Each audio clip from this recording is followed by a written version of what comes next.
arms folded, flag hangs on the wall. Traded steel and thunder for silence in the hall.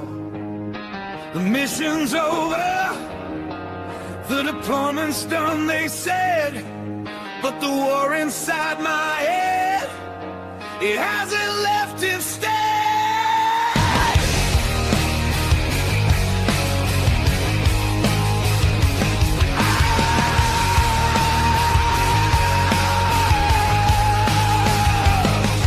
Got the handshake, the thank you, the ticket back home. Now I'm standing on the sidewalk, feeling utterly alone. This freedom is a cage that I can't seem to break. Every single morning it's a future I might forsake. Lost the rhythm, lost the drive, the structure disappeared. The invisible wounds are the ones that I truly feared. I'm walking on a wire, the pressure's coming down. Is there anyone listening in this lonely town? Full speed ahead after battle. All right, ladies and gentlemen, welcome to another episode of Full Speed Ahead After Battle. I am your host, Josh McCabe. Let's get to it. We all know the number, 22. It's become a rallying cry, a statistic, a hashtag. Somewhere along the way, the weight behind it got dulled by repetition. But here's the part most people never hear. When you widen the lens to include our brothers and sisters in law enforcement and the civilians fighting the same invisible battles, the trauma, the injury, the identity collapse, that number jumps to 30 lives lost every single day. 30. An entire platoon gone every single day. And here's the gut punch. By the time we finish this broadcast, statistically, someone out there will have reached their breaking point. Someone who served, someone who protected, someone who mattered. That's why tonight we're digging into the great transition, that brutal, disorienting leap from service to civilian life. The moment when the uniform comes off, the mission disappears, and the world suddenly feels too quiet, too slow. It's one of the biggest catalysts behind veteran suicide, and pretending otherwise is a luxury we don't have. We're talking mental health. We're talking prevention. We're talking about the stuff people whisper about that never say aloud, because suck it up isn't a strategy. It's a death sentence. Now let's shift gears a little bit, but not too far away. Yesterday marked the official debut of the Petty Officer Pill Pack comic. And if you haven't seen it yet, you better buckle up. This isn't your typical glossy, sanitized military comic. It's a sailor navigating the civilian world after battle, one maddening VA appointment at a time. It's dark, it's funny, but it's also painfully accurate. PillPack is the embodiment of every veteran who's ever sat in a waiting room for 4 hours only to be told their paperwork was filed under the wrong moon phase. He's a guy who's trying to rebuild life while juggling prescriptions, appointments, and the constant feeling of being a stranger in his own country. We're going to be following his journey, the wins, the losses, the absurdity, because sometimes humor is the only way to survive the chaos. Make sure you like, follow, and share to keep up with PillPack's misadventures and stay in the loop on all of our upcoming guests. And trust me, you don't want to miss where this story goes. So let's recap some of last week's events. Last week had me riding high at the Armed Forces Bowl game.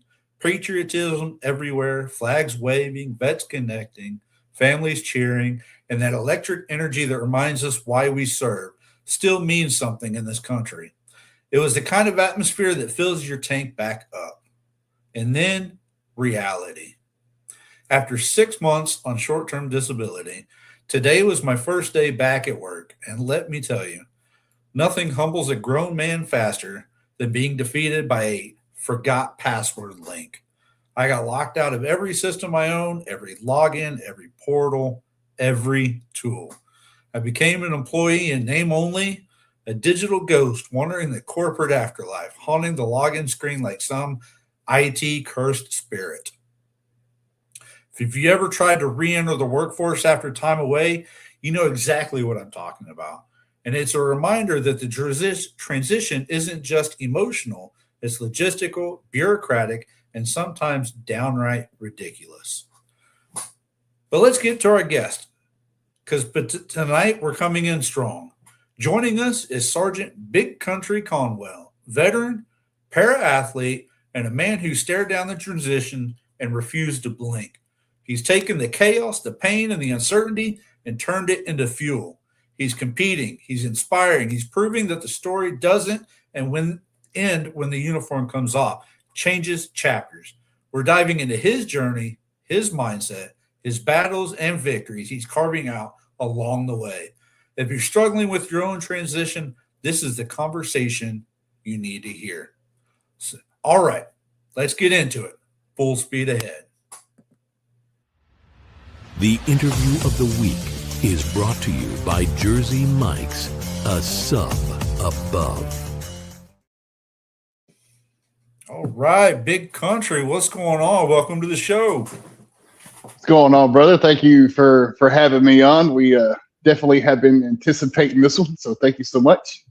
Absolutely. I'm glad you could be here tonight. I mean, you're probably the biggest person I've had on the show, and not in fame wise, but man, you're a mountain of a man out there. So let's get behind it. Tell us the story behind the mountain, the man, the BigCountry Conwell. Who are you? Yeah, man, you know, I get that a lot, and it really doesn't compute until I start looking at pictures that I take with other people. And then it's like, yeah. I guess they're right. I guess I'm a little big. I don't know, man. You know, I'm just like any other veteran out there that's transitioned out. You know, it's everybody has their own different battles.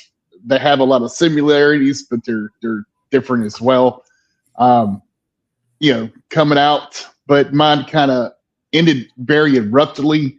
January 7th, 2014, I was on my way to get my men some lunch on Fort Riley and hit black ice, ran off a 150-foot ravine and crushed both my legs. I lost the left one above the knee. The right one is a limb salvage, 30 screws, 4 plates, and a tendon rod in between the knee and the ankle that they use to put that leg back together.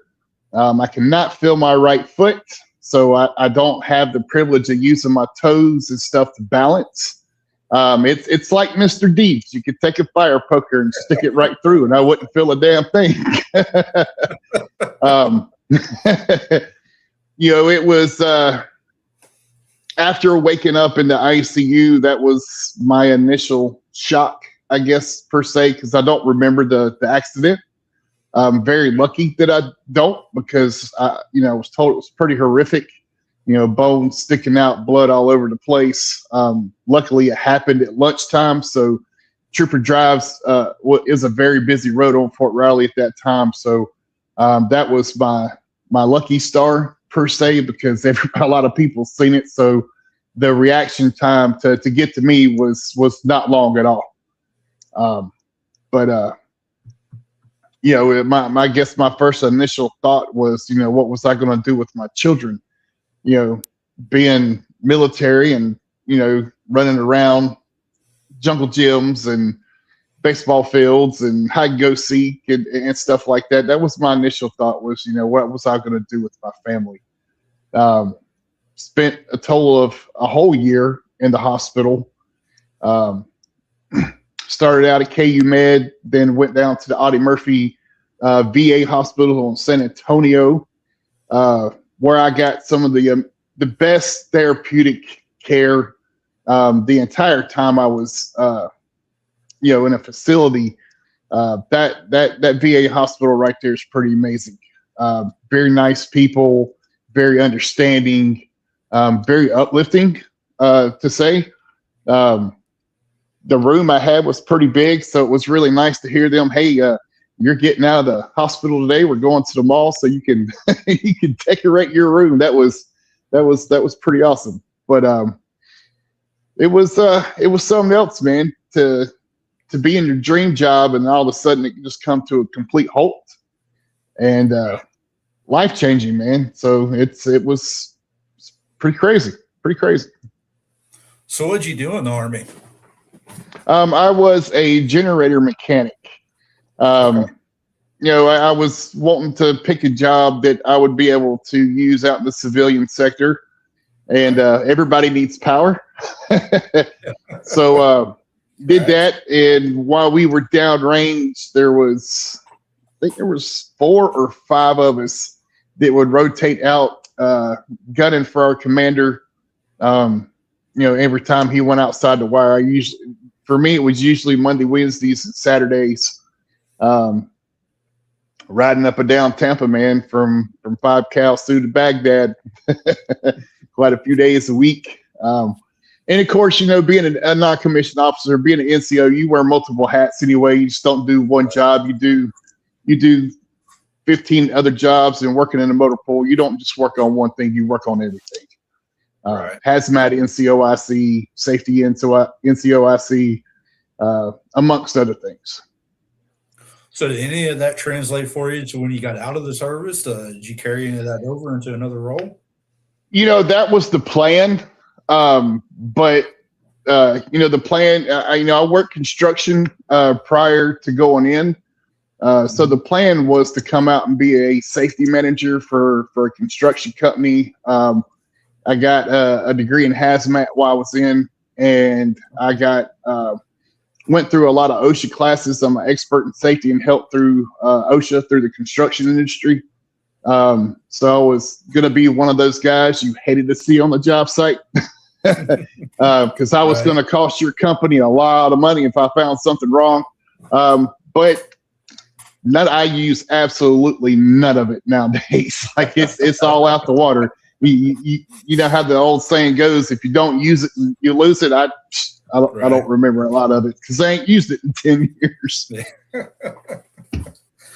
So then, let's get down into it.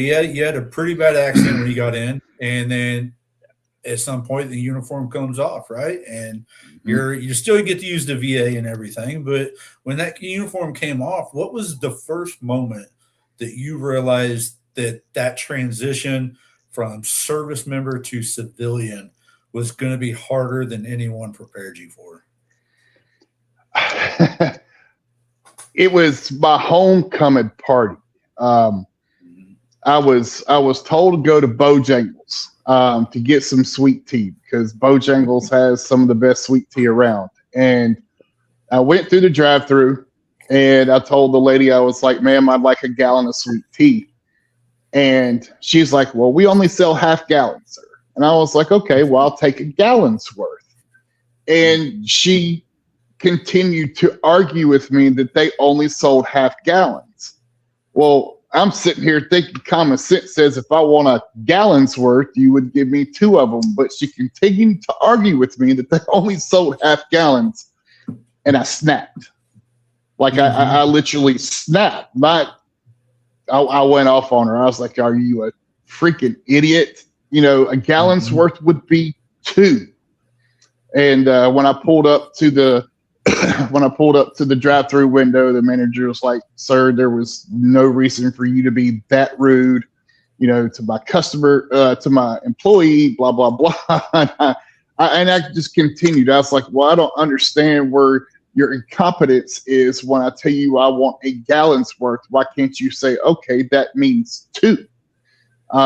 That right there is where it hit. Because we're used to being around people with a sense of purpose, and there was no sense of purpose in that situation, and that's when I knew. I was like, "Oh crap, this is going to be hard," like a lot of people said it was.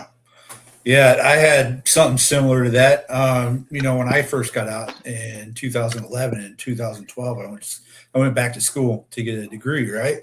And we're in a class and we're having, a debate, and a lot of these kids are straight out of high school, and we're having a debate on politics, things like that. And I said, and I forget exactly what it was at the time, but I said, when Barack said this is, what he actually meant and things like that. And somebody said, well, who's Barack? What does he have to do with politics? I'm like, you mean President Obama? Oh, that's who that is. I'm like, you just got out of high school. You don't even know the president's first and last name. So for me, that was I'm in the land of stupid now, because you would think you need to know something like that, the basic stuff, right? So yeah, I completely get of like, it's ingrained in us. Use your mind a little bit, right? Come on, a little common sense. So, Absolutely. Okay, so yeah, you came out, and obviously your life has changed with it, with the limb loss and learning how to walk again and all of that. So how did that change your entire course of, the future for you at then?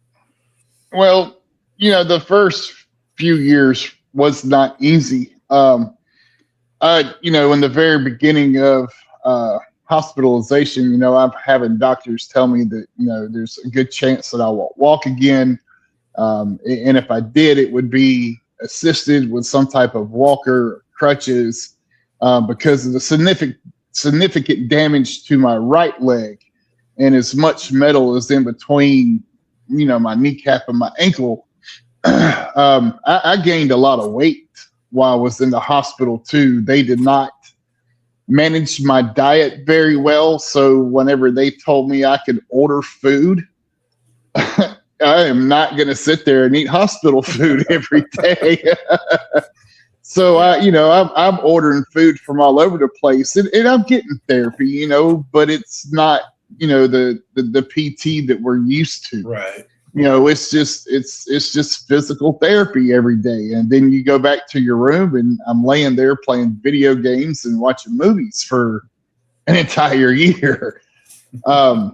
So, after getting out and, dealing with the reality that the dream job is gone and not being able to function with my family and my friends like I used to, that's when the darkness set in. Yeah. There was one previous suicide attempt in 2016. I stuck a 9mm in my mouth, and I pulled the trigger, and nothing happened. Not until I went to go put it up. And when I went to go put it up, it actually went off and went through my nightstand. That was a moment. I had a service dog at that point in time, and my service dog, came over and started comforting me. My family backed off. My kids were still pretty young, so they didn't really know how to take everything. My family kind of backed off because they didn't know how to react, because they had already, some of them had already seen me had a couple of flashbacks and stuff. So it was pretty dark. Shutting the blinds, closing the doors, and getting into things that I should have never gotten into. A little bit of substance abuse to try to numb the pain. We started working on a couple of things, started a nonprofit, to help out vets through tattoo therapy that was a small success. Worked with Dr. Gabe Crenshaw, a doctor out of Santa Monica University, who actually, came up with the idea of tattoo therapy from Eat Shrinks, a very brief TV show back in the day. Put on a couple of concerts in Greenville, South Carolina. There was some good moments in there, but it was just dark. And I was sitting in the couch in this house. My shadow box is literally right there above my head. Mm-hmm. And it was September 2020. And I sat there and I looked at it, and I was like, you know what? I know what the problem is. I have absolutely done nothing for myself. This is my fault. This isn't the doctor's fault or the therapist's fault or anybody else's. This is mine. I've sat here and squandered in my self-pity, hoping for something just to come erase it all and start it over. And played pinball with the walls inside the house, going from the couch to the counter to the walls. And I taught myself how to walk within a couple of weeks. Actually got to surprise my son on his 20th birthday. He was in the kitchen, he was cooking. I was like, hey man, I'm gonna go use the bathroom real quick, and rolled into the dining room and slipped my leg on and come around the corner. And the look on his face was priceless. And just kind of started from there, man. Started dabbling in the gym a couple of days a week. Didn't go very often, because I'm still testing the waters and getting used to my balance and everything. And by February, the end of February of 2021, I was in the gym 5 days a week. I was weighing in at 415 pounds. And that's just where it took off, man. Working out every day, got my self-confidence back and was able to start doing things with my kids again. And, ultimately everything led to me finding the love of my life and getting my Paralympic license. Now I'm a para-athlete, currently ranked 3rd in the nation in men's seated disc, and life is just amazing now. That's awesome. So first of all, I just want to say, I understand the suicide attempt. I'm happy that it failed, because I'm glad that you're still here, because, man, you're doing so many good things and helping veterans now. And that's what we all need. Right. And so I understand those are some dark days for you, but at that time you said you had a service dog, but is there something that you think might have helped you more, or your family, to see the signs before it came to that attempt? Is there something that you think that you want to tell people out there, like, look, if you're starting to feel this way, like I felt, go here, do this, or, family, look out for that. Is there something that you think could have helped? It was the isolation. If I could have had somebody that would have really, if somebody would have really been paying attention, if you notice somebody really starting to isolate themselves, not talking to anybody, and just being there, then that's a sign, because at that point in time, you are left with nothing but your thoughts. And at that point in time, your thoughts aren't good. So it's like, well, nobody's here. Nobody's talking to me. Nobody's trying to help me out. So what's the point of me being here? So if you're in that part, then that's something you need to get out of. You need to involve yourself in something within your community, go work out, start a hobby, because once you start doing those things, you start meeting people, and there are people out there that care. It's not just a bunch of people that stare, because especially if you have a physical disability, that's one thing that you do need to get over. People are going to look, so you got to get out of that isolation. Isolating yourself from everybody is the worst thing that you can possibly do, I think. Yeah, absolutely. It's definitely that support system that we all need, right? Yes, When you serve, you fight with an entire team, but you can't look out for yourself. You can't pull yourself out of that dark moment just, alone. You got to have those people looking out for you, just like you did when you served. So that's a good point. So, you got to have that support system of people around you, whether, it's another group of veterans, learn to play the guitar, athletics, hitting the gym buddies, something like that. That's what veterans need to realize, is you can't just sit at home alone. That's when those thoughts creep in, right? And alcohol definitely does not help with that. No. It just makes it 10 times worse. So it does. You got that brief moment of, I feel great, everything seems right, but when that feeling goes away, your problems are still sitting right there. Substance abuse does not help in any kind of way whatsoever. Yeah, absolutely. So with that, we're going to take a quick break. And then when we come back, we're going to talk about how you flip that script and become number 3 in the world in men's discus, man. All right. Be right back after these messages.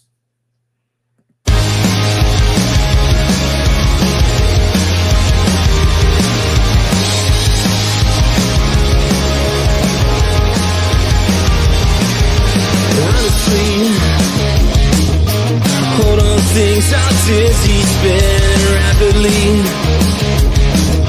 To miss another beat is such a tragedy. Now this moment feels like all eternity. It should feel so comfortable.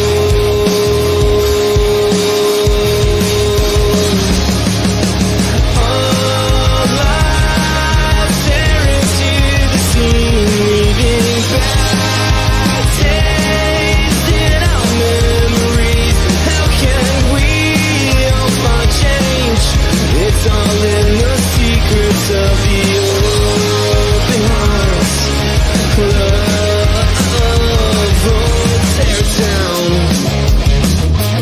Tear it down, there is no need to scream and shout. When everything seems gray, seek reflection now. A peace of mind should not include deception's help. It should feel so comfortable.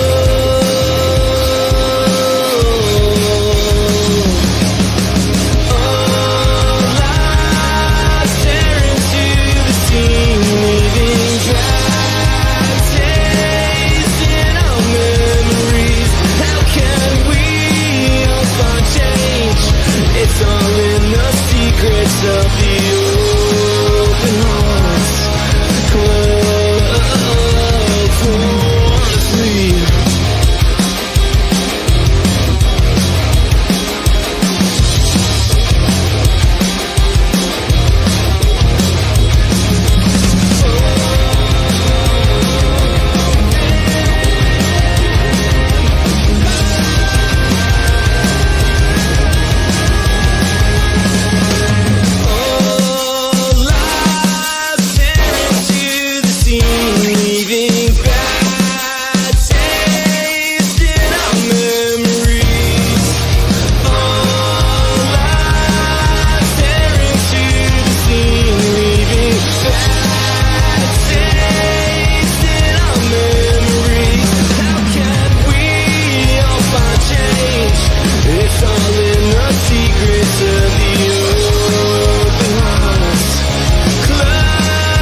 Welcome back to Full Speed Ahead. I got my guest here, Sergeant BigCountry. That was Die Tired, the band. If you haven't heard yet, MBR and Die Tired have done a collaboration. If you find it on the website, mbradio.us, we have T-shirts out there for sale with MBR and Die Tired. A portion of those proceeds going back to giving veterans a voice. BigCountry, when we left, we were talking about the dark days. You turned that around. You shocked your kid walking on 2 feet. Changed your life, and you came out of the dark. So how did you find the courage to chase this para-athletic dream? Something as demanding as that. Well, I mean, I got back in the gym, and my polytrauma case manager was like, "Hey, man, we got a recreational therapy department I want to introduce you to since you're in there lifting weights." And went and talked to the guys over there, and there was like, "Hey, there's a competition called the National Veteran Wheelchair Games. And it's in New York City." So I was like, all right, well, let's give it a shot. So we signed up for, field events, the shot put, disc, and javelin, and basketball. And I was like, let's just go try some things. And I took silver and bronze in disc and shot. And I was like, okay, I seem to be pretty decent at this. And, I knew about the Paralympics. So I came home and did some studying. And I was like, you know what? I played sports my entire life, even while I was in the military. Let's give it a shot.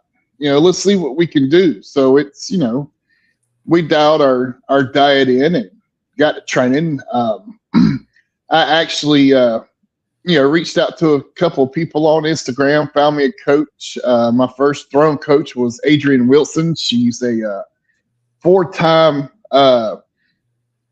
Highlander game champion, which is it's similar to field events, but you're throwing rocks and big tree stumps and stuff.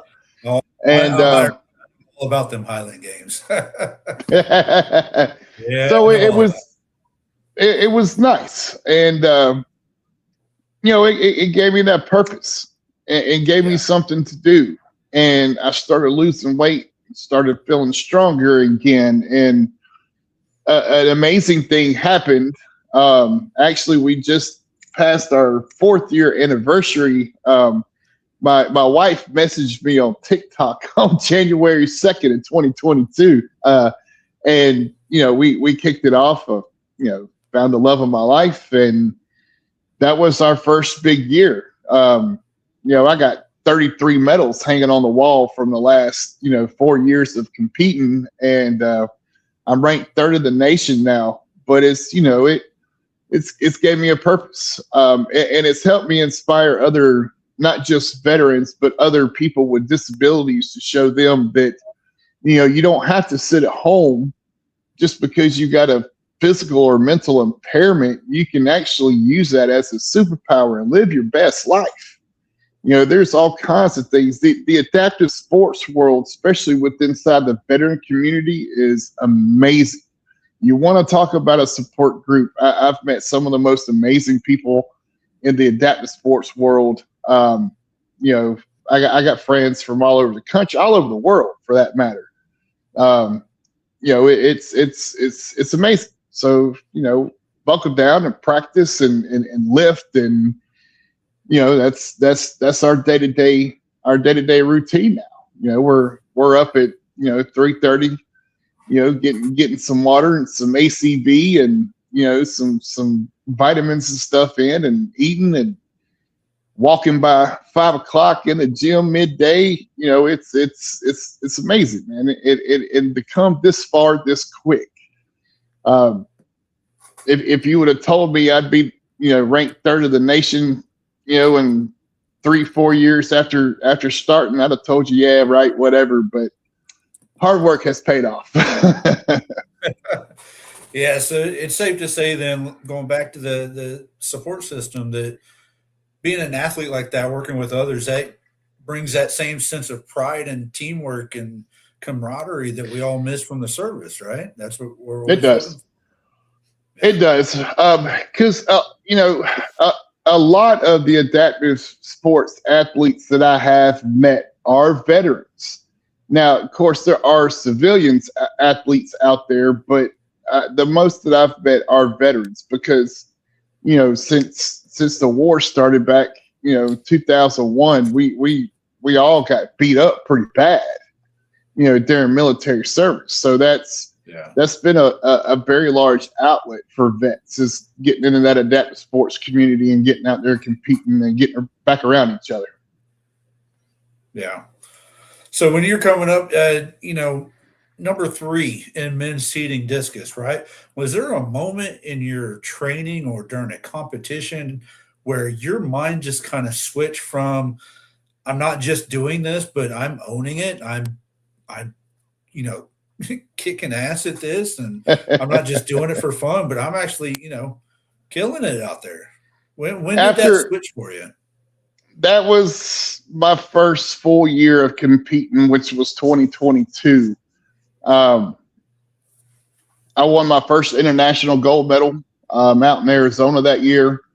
Brought home a few gold medals that year, and it was just I got the knack for it. I paid attention to what my coaches were saying and doing in practice, and it just came natural.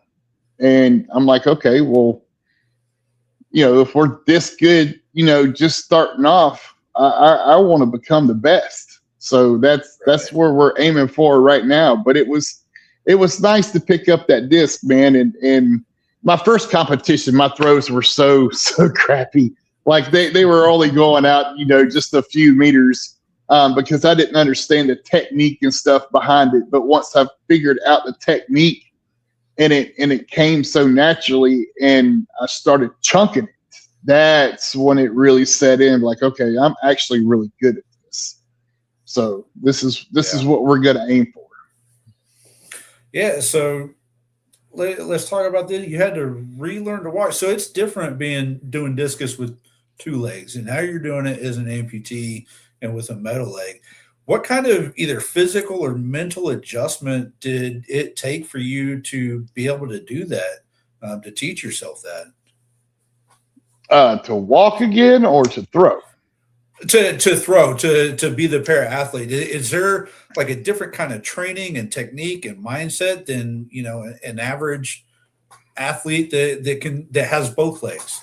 Yeah, well, I mean, so I throw from a seated position. Right. There is some difference to it, but when it comes to holding the disc and the wind up and the release is just like a standing thrower. The only difference is I'm not spinning to give it that extra propulsion. So it's just, listening to your coaches and understanding the wind up and the reach backs and the chest expenditure and the little tips that they're showing you how that comes in handy to throw. I never threw disc or shot put growing up. I always played basketball. So I mean, just like anything else, man, you got to pay attention to your coaches and implement what they're telling you to, and eat right and go lift some heavy damn weights. So that way, when you're throwing something light, it goes really, really far. So let's forget about the medals and the titles and everything, the 33 medals that you won, but being ranked number 3 in this event, what does that mean to you personally? It's a big accomplishment. It shows, the hard work that we've put in and the dedication that's paid off, and, the support that my wife and my kids and my family give me means a lot. There's definitely been some days where it's like, you know what, I'm just done. We got some other things that we need to worry about. And my wife's like, no, yeah. You're not doing it. But it's nice to see that accomplishment. It's nice to see the hard work that you've put into it pay off. And, it's really nice when other vets want to come into this area of sports and get that same level of happiness and that, hey, I can do this, and that self accomplishment. It's great to give them something that's going to put them back on top of life. Yeah, absolutely. So let me ask you this, and I ask people this that are usually amputees, right? So veterans coming out of service, maybe they're going to the VA, but they don't want to fight for that disability or those benefits because there's other people out there that are more deserving, right? There's other people out there that are hurt worse than them. What do you have to say to those veterans that are thinking and feeling that way, that think they don't deserve what's owed to them by the government, by the VA? It's understandable why they think that way, but that's not the case. You served your country. You went through the trauma events. You went through the early hours of PT to the late hours of working at night. This is something that you deserve. Every vet that comes out that has issues, regardless if it's physical or mental, you deserve this help. Not only do you deserve it, but if you don't take it and you end up going to the doctor for something that's related to this down the road, instead of it being free and taken care of, you're going to put yourself in a bind by piling up all those medical bills. And then you're going to end up with specialists that don't really understand how to deal with your issues. and it could lead to more severe problems down the road. So yes, you're also 100% deserving of this. So take advantage. Go get the help that you need. Yeah. Go get your ratings and get that help, so that way life is easier for you. You served your country. You deserve to have the easiest way of life possible.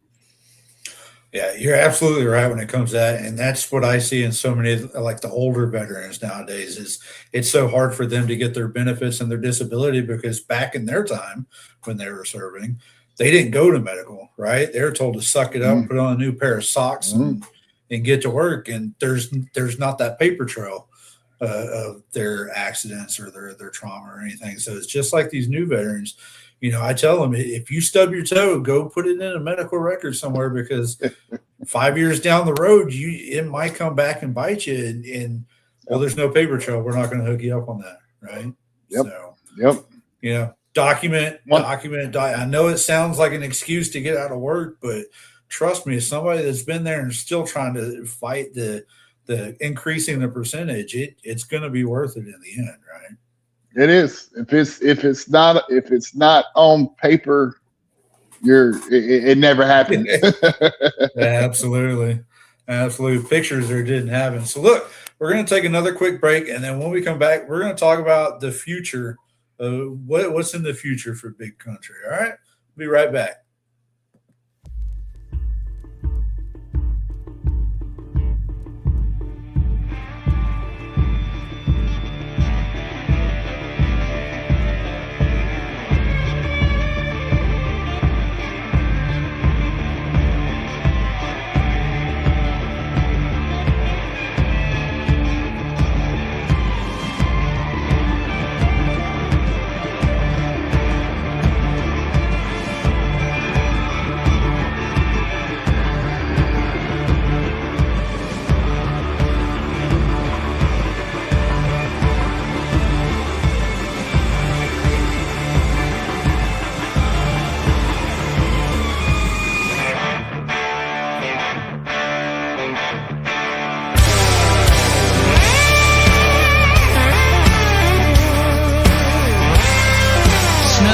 Sip of cold beer from my old man when I was 8 years old. He taught me to cheer for Earnhardt when he put the 24 in the wall. Cave holes popping, cats pulling up a truck line off a no-name road. I can try to change, but I already know I can't help it if my draw's a little too strong. I was raised on cranking up a country song. I was born and bred on a little cornbread in my backwoods style's homegrown.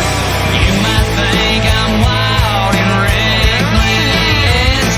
I can't help it.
All right, and we're back on full speed ahead after battle with our guest, Sergeant Big Country. That was Dawson Edwards with Can't Help It. And just like in life, no matter what you go through, some things just don't change, right? Just like Mama's coming to town this weekend, that means I'm getting my fixing of biscuits and gravy because ain't nobody make it like Mama makes it. So can't help it sometimes. All right, so you told me a little while ago before the show started, you're getting up at 3:30 in the morning to go hit the gym because you got things to do this year. What's on the horizon for Big Country this year? Well, it's 2026, man. So, we're in that grind time, these last little 5 months before comp season starts. Heading out to Clemson for the Palmetto games, back out to Arizona for the Desert Challenge, Peachtree games down in Georgia. We'll be in Detroit for the wheelchair games and should be back in Oregon for national championships end of July, man. So it's, keeping on ticking, man. Trying to get up and hopefully be able to claim that world championship one day. And the end goal is to be in the 2028 Paralympics in LA in the next couple of years. So, and just working hard, man, continuing to train and continue to help other veterans get into adaptive sports and continue to help them improve. We started up a nonprofit called Veterans Battlegrounds. We're hoping to put on an adaptive sports competition in 2028. Branch against branch, Paralympic style events held at Paralympic standards. But more to that coming down the road. But other than that, man, it's, the same thing we're at. Just keep on working for that end goal. Hopefully winning that gold medal in 2028. Oh man, hopefully by then gold prices will be up. So what does the daily grind look like for you then?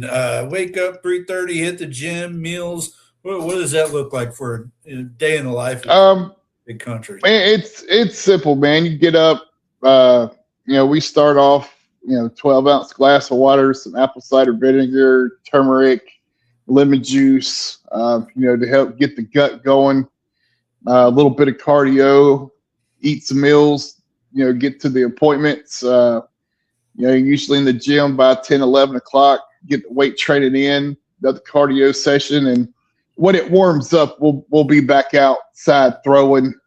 We just kind of run through some inside drills and stuff like that right now since it's cold outside. And then whatever the family needs, make sure dinner's cooked by the time wife gets home from work and help the kids out with whatever they need. All right. Sounds good. So you got how many competitions coming up this year? Sorry about that. Probably about 4 of them. Okay. We might slide a 5th one in there if we have time. I know they got the Angel City games out in LA. Don't know if we'll make it to that one, but we got 4 definite coming up. So is there a solid group of team that you work with, athletes and trainers, and you work with, travel with, and all that, or you just kind of work out on your own and meet up with them for different events and stuff? We meet up with everybody whenever it's time to compete. Training's pretty much on my own, except for when I'm working with my throwing coach. Yeah. So earlier in the episode, you said you have to have a license to be a para-athlete. Is that what it is? Yes. If you're wanting to eventually compete in the Paralympics, you have to have an IPC license. Okay. You can actually Google that IPC license and it'll pop right up. It'll take you to the page. You got to get a membership with the USATF, which is the United States America Track and Field. You got to start a membership up with that. And then it explains to you what medical documentation that you have to go get from your doctors, what physicals. It's a little bit of work because you actually have to show and prove your injuries and stuff like that. And then once all that's done and you get your license, you need to find a international classification. There's a couple of competitions that has those here in the U.S. You got to get internationally classified. And then once you get that, you just got to keep competing and hope that you're, you get that good enough to where you get ranked. So aside from going for that license, what would be the first step for veterans that are looking to get into this para-athletic system? What do they need to be doing? Find a sport that they want to get into and learn what they can about it as much as they can about it, because that's the key. If you want to swim, find out what you need to know about the swimming part. But you need to find a sport and start dedicating yourself to it. Okay. All right. So sounds like you got a lot of good stuff coming up as far as para-athletics. Before we end the show, I want to go back just real quick. For those veterans coming out of the service right now, whether they're injured, they're not injured, whatever, what is the best piece of advice that you can give to them? Don't give up on yourself. Surround yourself with the people that want to see you succeed. Surround yourself with family. Don't isolate yourself. And your disabilities are a hindrance. They're a superpower for you to live your best life, and it will inspire somebody else to continue theirs. All right. So I'm going to let you go get some sleep, but real quick, I always do a 2-minute drill, right? For every guest that comes on here. 2 minutes to speak your heart, speak your mind, put it out there into the world, whatever you want to do. Floor is yours. Well, first and foremost, I want to thank my family, my wife, all the support that I get from my family, my supporters, my sponsors, Anthony, the 1228 Agency, Glover Garcia, Media, Really Designs, Betcom, Doc's Roofing, Ted Fox, Papa Top, and Ford Throws. Thank you for all your support that you gave me, and let's keep rocking it and kicking ass this year. All right, Big Country, it's been a pleasure. Good luck with everything going on, and I hope you get that number one, man. I hope you get that going. Appreciate you, brother. Thank you for having me on. All right, take care. All right, today's episode was a reminder of why we do this. Sergeant Big Country Conwell showed us what resilience looks like when the world knocks you flat and dares you to stay down. His journey from losing a limb to rebuilding identity to becoming one of the top para-athletes in the country is proof that the story doesn't end when the uniform comes off. It evolves, it sharpens, it demands courage in a whole new way. If his words hit you tonight, don't let that feeling fade. Share this episode with someone who needs to hear it. Reach out to a brother or a sister who's been quiet. And remember, the transition may be brutal, but none of us walk it alone. Next week, we're shifting gears, but staying in the fight. Joining us will be Daniel McGowan, a certified alcohol and drug counselor, interventionist, and motivational speaker who has spent years pulling people back from the edge. He's helped families heal. He's guided veterans through addiction and recovery, and he brings a perspective that hits hard and lands deep. You're not going to want to miss that conversation. As always, thank you for tuning in to Full Speed Ahead After Battle on Military Broadcast Radio, giving veterans a voice. Take care of yourselves. Take care of each other. And until next time, full speed ahead. Dismissed. Life is like a duck. Tough times don't last, but tough people do. Here at Military Broadcast Radio, we're teaming up with our friends at Die Tired, the veteran-friendly music band spreading strength, resilience, and mental health awareness one shirt at a time. And check this out. Their brand new shirts feature broadcast beaker right on the breast pocket. A reminder that you can weather the storm and you're never alone. Shirts are only $25 and proceeds support giving veterans a voice. MBR's mission to teach veterans how to podcast and videocast. Because when our vets are talking, they're not overthinking. They're not second-guessing. Together, we stop the 22 stigma. Grab your shirt today at mbradio.us and hit the shop. Or go directly to toramerch.printavo.com/merch/dietiredband. That's toramerch.printavo.com/merch/dietiredband. Suit up, stand strong. Remember, we're unduckable together. You're built tougher than the storm. Ladies and gentlemen, thank you for tuning in to Military Broadcast Radio. As we wrap up today's show, we want to remind you that the podcast of today's episode will be available right after we go off the air. So if you missed any part of the show or want to listen again, be sure to check it out. And remember, we're here to support and honor our veterans. Your stories and experiences matter, and we are committed to giving you a platform to share them. That's right. We're here to give our veterans a voice. So don't forget to catch the podcast and stay connected with us. Giving our veterans a voice.